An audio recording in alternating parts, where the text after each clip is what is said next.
Hello class 5. So today we are going to do the last part of this chapter, that is the satellites. Satellites करने वाले आज हम कि satellites क्या होते हैं, बट इससे पहले एक do you know है. देखो till the year 2006 Pluto was regarded as 9th planet. पहले हमारे सोलर सिस्टम में 9 planets होते थे, प्लूटो भी एक planet होता था, ठीक है ना. However, in the year 2006 international astronomical union IAU जिसे हम बोलते हैं, जो डिसाइड करती हैं बहुत सारी चीजें, टर्म्स रिलेटेड टू स्पेस, ठीक है ना. In its meeting held at on 26th of August 2006 decided that Pluto would no longer be regarded as planet as it does not satisfy the basic characteristics of definition of a planet. Definition of a planet, जिन्हें हम planet कहते हैं, सिर्फ ये नहीं होता है कि जो सन के चारों तरफ घूम रहा है वो प्लैनेट हुआ. उसकी एक वेल डिफाइंड डेफिनेशन होती है, बहुत सारी उसमें कंडीशंस होती हैं. जो उन कंडीशंस को फुलफिल करेगा सिर्फ उसी को हम प्लैनेट मानेंगे. इसीलिए उसके बाद से हमने क्या किया है, प्लूटो को प्लैनेट मानना बंद कर दिया है. ऐसा नहीं है कि प्लूटो को हमने भगा दिया, ठीक है ना. कई बच्चे पूछते हैं कि प्लूटो कहाँ चला गया. चला नहीं गया, वो है वहीं पे, ठीक है ना. लेकिन वो घूम ऐसे ही रहा है अभी भी, जैसे वो पहले घूम रहा था. हमने उसको कुछ छेड़खानी नहीं किया उसके साथ में, हमने सिर्फ उसे मानना बंद कर दिया कि वो एक प्लैनेट है, ठीक है ना. अब हम उसे किसकी काउंटिंग में लेते हैं, ड्वार्फ प्लैनेट की काउंट में लेते हैं. ड्वार्फ प्लैनेट मतलब बोने प्लैनेट्स, जो बहुत छोटे हैं साइज में, ठीक है ना. ड्वार्फ प्लैनेट्स वो वहीं पर है, बस हमने उसे प्लैनेट मानना बंद कर दिया है, ठीक है. Now, satellites. A satellite is a small object that revolves around a much larger object. Satellite क्या है, एक छोटा ऑब्जेक्ट जो एक बहुत बड़े सेलेस्टियल बॉडी के चारों तरफ घूम रहा है. जैसे अर्थ किसके चारों तरफ घूम रही है, सन के, तो अर्थ को हम प्लैनेट बोल रहे हैं, ठीक है ना. ऐसे ही अगर अर्थ के चारों तरफ, अर्थ एक बड़ी बॉडी है, ठीक है ना, इस बड़ी बॉडी के चारों तरफ एक छोटी बॉडी घूम रही है, मून, तो वो क्या है, सैटेलाइट है. मून क्या है, अर्थ का सैटेलाइट है, ठीक है ना. सो दो तरह के सैटेलाइट्स होते हैं, एक होता है नेचुरल सैटेलाइट और एक होता है आर्टिफिशियल या फिर मैन मेड सैटेलाइट, ठीक है ना. दो तरह के होते हैं. अभी हम सबसे पहले पढ़ेंगे नेचुरल सैटेलाइट को. देखो, celestial bodies which revolve around a planet are known as natural satellites of that planet. अगर एक प्लैनेट के चारों तरफ, ठीक है ना, एक प्लैनेट के चारों तरफ जो घूम रहा है, ठीक है, उसे हम क्या बोलेंगे, natural satellite of that planet, उस प्लैनेट की नेचुरल सैटेलाइट, ठीक है ना. Our earth has only one natural satellite. हमारी अर्थ की सिर्फ एक नेचुरल सैटेलाइट है. मरकरी की कोई नहीं है, वीनस की कोई नहीं है, मार्स के दो हैं, फोबॉस एंड डिमॉस, ठीक है ना. जैसे अर्थ का मून है वैसे उसके कौन है, फोबॉस एंड डिमॉस, ये उनका नाम है, ठीक है. Some other planets of our solar system have more than one natural satellite. अर्थ का तो एक ही मून है, ठीक है. Saturn, Jupiter have known to have very large number of satellites or moons revolving around them. और जो बड़े planets हैं जैसे Saturn है, Jupiter, इनके बहुत सारे क्या है, सैटेलाइट्स हैं, नेचुरल सैटेलाइट्स. ओके, अभी देखो बेसिकली हमने किसके बारे में पढ़ना है, मून के बारे में.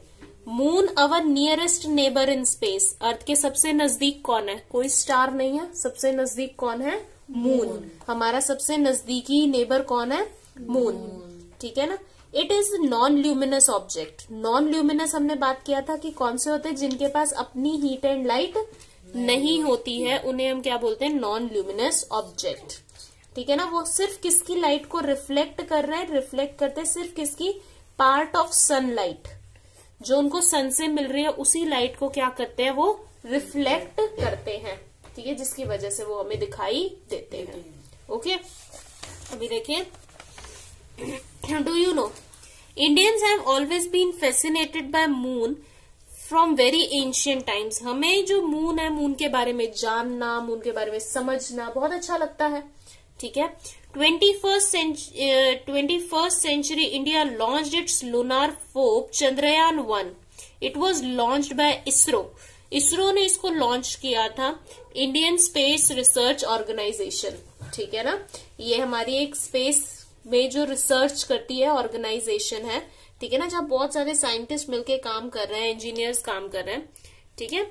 So this is ISRO. ISRO ने 2008 में एक सैटेलाइट लॉन्च किया था, एक प्रोब, लूनार प्रोब, चंद्रयान 1, ठीक है ना, जिसने कब तक काम किया, 2009 तक काम किया, अगस्त 2009 तक। Now India is gearing up. अभी चंद्रयान 2 ये बोल रहे हैं कि हम गियर अप कर रहे हैं, तो बुक ओल्ड है। चंद्रयान 2 भी हमारा लॉन्च हो चुका है सक्सेसफुली, ठीक है। आप लोगों ने न्यूज़पेपर्स में देखा होगा, चंद्रयान 2 लॉन्च हुआ था, उसका भी प्रोब कहाँ तक गया था, सरफेस पर लैंड हुआ था, लेकिन फिर बाद में कुछ डिस्कनेक्शंस हो गए थे, लेकिन वो बहुत सक्सेसफुल रहा था, ठीक है ना। जो काम उसने करना था वो 98% उसने किया, ठीक है ना। So it was very successful. Now it revolves around the earth in. अब वापस मून पर आ जाओ। मून क्या करता है, जैसे अर्थ सन के चारों तरफ घूम रही है एक अपने रास्ते पे, वैसे ही मून भी एक अपने फिक्स्ड रास्ते पे, फिक्स्ड ऑर्बिट पे क्या कर रहा है, अर्थ के चारों तरफ घूम रहा है। और उसको ऐसा करने में कितने डेज लगते हैं, 28 डेज लगते हैं एक रिवॉल्यूशन अर्थ के चारों तरफ कंप्लीट करने में। Okay, now we all observe that the earth every day shape and size of moon appears to change gradually. हर दिन हम देखते हैं कि अलग अलग शेप दिखाई देता है मून का। कभी मून ऐसे क्रेसेंट दिखाई देता है, कभी हाफ मून दिखाई देता है, कभी फुल मून दिखाई देता है हमें, राइट। तो ये जो मून के डिफरेंट डिफरेंट शेप्स हैं वो किस वजह से होते हैं, क्योंकि उसका जो पोजीशन है अर्थ और सन के बीच में, अर्थ और सन के कंपैरिजन में, वो अलग अलग टाइम पर, अलग अलग जगह पर अलग अलग होता है। फॉर एग्जाम्पल अभी देखो, यहां से अगर यहाँ पे आपका सन है, ठीक है ना, यहाँ मून है और इधर अर्थ है, या इधर से मून सन ले लो, क्योंकि यहाँ सन ये दिखा रहा है, यहाँ अर्थ है, ये मून है, ठीक है। तो मून की ये वाली सरफेस तो सन से हीट एंड लाइट रिसीव कर रही है, लेकिन ये वाली सरफेस तो नहीं कर रही, तो इधर डार्कनेस होगी, इधर अंधेरा होगा अर्थ की तरफ। तो वही पोर्शन हमें दिखाई देगा, वही शेप दिखाई देगा जो उस टाइम पर क्या कर रहा है, सन से हीट एनर्जी को रिफ्लेक्ट कर रहा है, लाइट एनर्जी को रिफ्लेक्ट कर रहा है, सिर्फ वही दिखाई देगा। तो देखो, जब बिल्कुल सामने है तो एक हिस्सा तो पूरा लाइट रिसीव कर रहा है, एक बिल्कुल नहीं कर रहा है, तो यहाँ पे हमें पूरा अंधेरा दिखाई देगा। जब थोड़ा सा दूर होगा तो कुछ पोर्शन रिफ्लेक्ट करेगा लाइट को, तो जो रिफ्लेक्ट करेगा सिर्फ वही वाला पोर्शन हमें दिखाई देता है। और ये जो डिफरेंट डिफरेंट शेप्स हैं मून के, इन्हें हम क्या बोलते हैं, फेजेस ऑफ मून। इन्हें हम क्या बोलते हैं, फेजेस ऑफ मून। इसमें मेन क्या होता है, कंप्लीट डार्क फेज या फिर अमावस, जिसको हम बोलते हैं न्यू मून डे, ठीक है ना, अमावस्या की रात बोलते हैं ना। तो ये क्या है आपका न्यू मून डे, जिसमें आपको पूरा का पूरा जो चांद है वो गायब भी दिखाई देता है, कुछ भी नहीं दिख रहा है। So this is your new moon day, जब आपको ब्लैक दिख रहा है, कुछ नहीं दिखाई दे रहा मून की जगह पे, ठीक है ना। तो यहाँ से न्यू मून, अब नया मून बनना शुरू हो रहा है, ठीक है।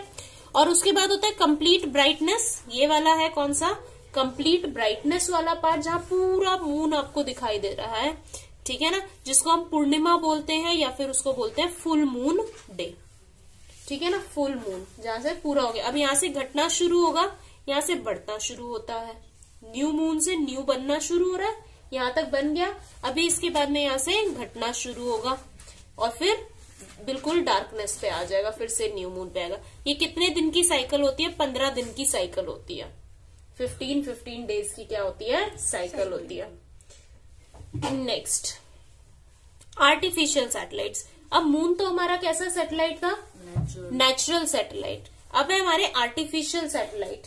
आर्टिफिशियल सैटेलाइट में देखो, these are man made objects which can be made to revolve around the earth. अब ऐसे सैटेलाइट जिन्हें ह्यूमन बींग्स ने बनाया है, मैन मेड, जिनकी जो क्या करते हैं, हमारे सन के हमारे अर्थ के चारों तरफ घूमते हैं, कुछ इन्फॉर्मेशन कलेक्ट करते हैं, कुछ साइंटिफिक कामों में हेल्प करते हैं, जैसे कम्युनिकेशन है। आप आजकल फोन यूज करते हो सब। फोन से जो सिग्नल्स जा रहे हैं वो कैसे जा रहे हैं, फोन से सिग्नल कलेक्ट होता है, एक टावर तक जाता है, अपने घर के आसपास टावर्स देखे होंगे, राइट। उस टावर से वो कहाँ जाएगा, सैटेलाइट के पास जाएगा। सैटेलाइट उसको दोबारा रिफ्लेक्ट करेगी, कहाँ पर, अर्थ की तरफ, जहां उसे भेजना है। आपने अमेरिका फोन लगाया तो अमेरिका की तरफ, अब वहां पे जो अमेरिका में लगा हुआ टावर है वो उसको रिसीव करेगा, फिर वो उस इंसान के पास तक उस मैसेज को, सिग्नल को भेजेगा जहां पर वो इंसान का घर है। ऐसे आपकी सैटेलाइट क्या कर रही है, कनेक्ट कर रही है पूरी दुनिया को एक साथ। इसीलिए आप टीवी पे लाइव मैच देख पाते हो, न्यूज लाइव सुन पाते हो, ठीक है। कम्युनिकेशन हो रहा है, इंटरनेट चल रहा है, आपका जीपीएस होता है ना, आप लोग आजकल कहीं पे भी जाते हो, आप लोकेशन डालते हो, यहाँ जाना है और आपको रास्ता बताते जाते हैं, कहाँ ट्रैफिक है ये भी पता चलता है आपको, कहाँ नहीं है ये भी पता चलता। It is all because of artificial satellites, क्योंकि हमने स्पेस में कुछ ऐसे सैटेलाइट्स भेज दिए हैं जो हमारी इन कामों में क्या कर रहे हैं, हेल्प कर रहे हैं, ठीक है ना, सिग्नल्स को भेजने में। सो देखो, these are however much closer to earth than moon. अब मून तो अर्थ से दूर है, लेकिन जो आर्टिफिशियल सैटेलाइट्स हैं वो अर्थ के बहुत नजदीक होती हैं, क्योंकि उनको सिग्नल्स भेजने तो नजदीक होना पड़ता है। Artificial satellites perform various task. अभी हमने बात की कम्युनिकेशन करने में, रेडियो, टेलीविजन सिग्नल्स, ठीक है ना, weather forecasting, remote sensing. Weather forecasting पहले से अंदाजा लगाते हैं हम कि आने वाले 2 दिन का मौसम कैसा होगा न्यूज चैनल्स पे। वो सब कुछ किससे हो रहा है, सैटेलाइट से हो रहा है। अगर सैटेलाइट्स नहीं होते तो हम अपने आप को इतना एडवांस्ड नहीं कह सकते थे, ठीक है ना। So artificial satellites are also being used to collect information about other planets and stars. Satellites को हम दूसरे प्लैनेट्स पर भी भेजते हैं ताकि वो उनके चारों तरफ घूमे और उनके बारे में इन्फॉर्मेशन हमें दे, ताकि हम उनके बारे में और जान पाए। दूसरे स्टार्स के बारे में भी, अभी दूसरे स्टार्स तक तो कहीं नहीं पहुंचा है, लेकिन हाँ प्लैनेट्स तक तो हम सैटेलाइट्स भेज चुके हैं, ठीक है ना। Next, India launched its first artificial satellite named Aryabhata in 1975। India ने जो अपनी सबसे पहली सैटेलाइट लॉन्च की थी वो कौन सी थी, 1975 में आर्यभट्ट। और आर्यभट्ट कौन थे, मैथमेटिशियन थे, ठीक है ना, जिन्होंने 0 दिया मेरे भारत को। याद है वो सॉन्ग, वो वाला, ठीक है ना। तो वो एक मैथमेटिशियन थे। Now do you no India has launch 74 satellites. ये बहुत कम नंबर है, हम इससे ज्यादा सैटेलाइट्स अभी लॉन्च कर चुके हैं, ये अपडेटेड बुक नहीं है, ठीक है ना। इसके बाद में इसमें से कुछ एग्जाम्पल्स हैं, रोहिणी, एप्पल, इनसेट, एड्यूसेट, कार्टोसेट, IMS-1, चंद्रयान-1, GSAT-4, जुगनू, सरल, ये सब इंडियन सैटेलाइट्स के एग्जाम्पल हैं, सबके नेम्स हैं, ठीक है ना। नाउ देखो, do you know the satellites that now make it possible to have live view. अभी मैंने बताया कि लाइव टेलीकास्ट जो हम देखते हैं मैच का, न्यूज का, वो किसकी वजह से होता है, सैटेलाइट्स की वजह से। ये आप हायर क्लासेस में पढ़ोगे कि सैटेलाइट्स 2 तरह की होती है, एक जियो स्टेशनरी सैटेलाइट्स होती हैं, ठीक है ना। तो ये सैटेलाइट्स के बारे में आप मेनली हायर क्लासेस में पढ़ोगे, अभी इसकी कोई नीड नहीं है। So with this the chapter is over and hope you have understood it. If you have any problem, then just comment below, and goodbye everyone and take care.